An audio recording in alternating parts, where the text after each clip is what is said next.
Hello, my people. Good morning. Hope you're always well. What are you nurses and nurse practitioners out there?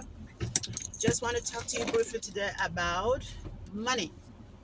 Okay, so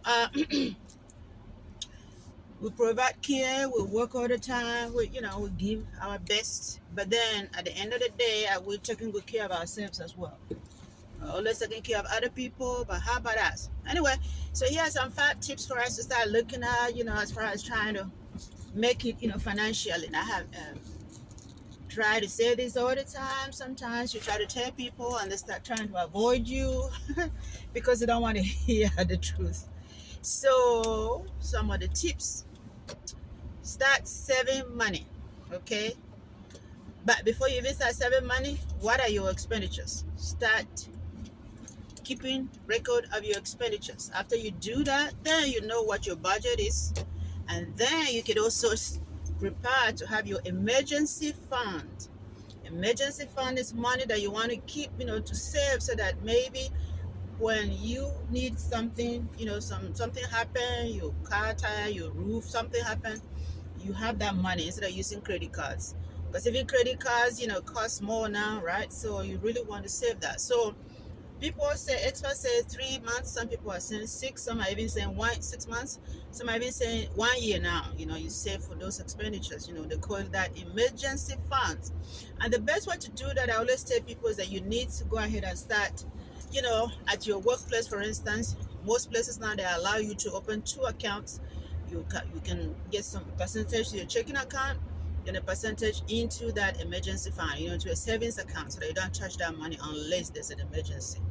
Things going on sale is not an emergency. We're talking about your car blowing up, your plumbing, something needing help, your child needing braces, that kind of thing. So after you have done your emergency funds, they have what is known as 401k. If you're working for a non-profit organization, they have 403b and all those other alphabet soups. Make sure you're contributing to that. It's good to start, maybe even if your money is tight, try to start with 3% or 5% of your income, 10%, 20 even. Because once they take that money out, you will not miss it. They can also add, a lot of employers add 3%, 4%, or even 5%. So when you don't contribute to that, that means you are leaving money on the table. I'm surprised that when I speak to colleagues, even at this age, they're saying they don't really understand that. So please understand. Most employers have that. These big companies, they have those retirement programs. Start investing, start putting money away, because you want to take care of your old self. In fact, your old self will thank you for it, nurses and nurse practitioners. So yes, we are healthcare providers. We take good care of people. We should also take good care of ourselves.